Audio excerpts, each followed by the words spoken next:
और संबित पात्रा इस वक्त प्रेस कॉन्फ्रेंस कर रहे हैं, सीधा रुख।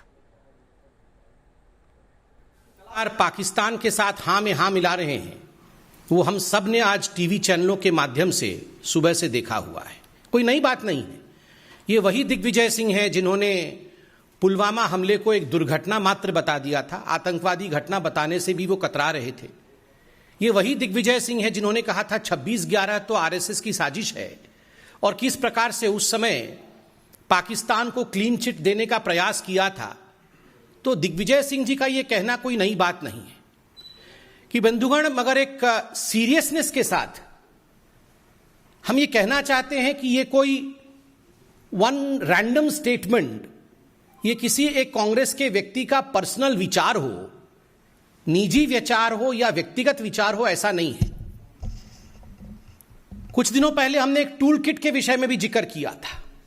ये सारा जो आप देख रहे हैं, ये सारा उस टूल किट का हिस्सा है।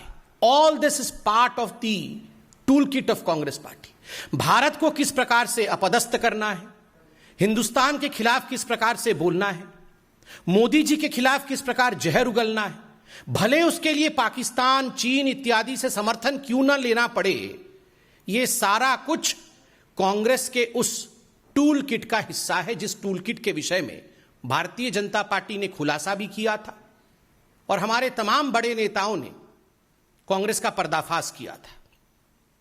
बंधुगण, इस क्लब हाउस में हम देखते हैं कि पाकिस्तान का एक पत्रकार, पाकिस्तान का एक जर्नलिस्ट किस प्रकार से मोदी जी के हटने के बाद भारत की सत्ता क्या होगा, भारत के सत्ता का पॉलिसी कैसा होगा, कश्मीर पॉलिसी कैसा होगा, इस पर सवाल पूछता है। आप खुद बताइए, आप में से यदि कोई उसमें मौजूद होता, आपसे यह सवाल पूछा जाता, तो स्वाभाविक है हम में से कोई भी व्यक्ति उस पत्रकार को कहता, अरे भाई, पत्रकारिता तो ठीक है, हमारे यहां सरकार कब परिवर्तित होगी, कैसे परिवर्तित होगी, इसमें आपको नाक घुसाने की आवश्यकता क्या है? इस विषय में आपको व्यक्तिगत रूप से इंटरफियर करने की आवश्यकता क्या है? आप तो पाकिस्तानी हैं।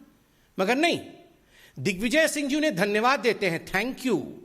थैंक यू कहने के बाद दिग्विजय सिंह जी ओब्लाइज करते हैं और उत्तर देते हैं कि अगर मोदी जी हट जाते हैं सत्ता से, तो जो कश्मीर पॉलिसी होगी उसके अंतर्गत कांग्रेस की जो सरकार आएगी वो आर्टिकल 370 को फिर से रिवोक कर देगी, अर्थात आर्टिकल 370 को, 370 को जम्मू कश्मीर में पुनः स्थापित करेगी। आप सोचिए जरा, ये दो चीजें दर्शाता है। एक तो कांग्रेस का पाकिस्तान के साथ सांठगांठ, कांग्रेस का पाकिस्तान के साथ खड़ा होना, दोनों के विचार एक जैसे हैं, कांग्रेस और पाकिस्तान के विचार एक जैसे। और दूसरा, आज कश्मीर में जिस प्रकार की शांति का वातावरण है, वहां जिस प्रकार से महिलाओं के अधिकार को लेकर कश्मीर आगे बढ़ा है, बच्चों की शिक्षा का अधिकार आगे बढ़ा है, ऐसे कई 100 हिंदुस्तान के लॉ है, कानून है, जो हिंदुस्तान में लागू होते थे और जम्मू कश्मीर में लागू नहीं होते थे, आज वो वहां लागू हो रहे हैं, वहां के लोगों का जीवन सुचारू रूप से आगे बढ़ रहा है। उसके खिलाफ भी कांग्रेस एक वातावरण तैयार करना चाहती है। बंधुगण, एक पैटर्न है, आप अगर डॉट्स को ज्वाइन करेंगे तो आप देखेंगे आज जो दिग्विजय सिंह जी ने कहा है, मुझे तो पूरा शक है कि ये पूरा का पूरा स्टेज मैनेज था। उस पत्रकार को दिग्विजय सिंह या कांग्रेस पार्टी के किसी बड़े नेता ने ही कहा होगा कि ये सवाल आप पूछना। ऐसा नहीं है कि उसने कोई रैंडम सवाल पूछ लिया, ये सब स्टेज मैनेज्ड होता है, ये टूल किट का हिस्सा है। कहा गया होगा ये सवाल पूछना और उसके बाद बताया गया होगा, क्योंकि एक बहुत बड़ा पैटर्न है। मैं एक एक करके वो पैटर्न आपको गिनाता हूं।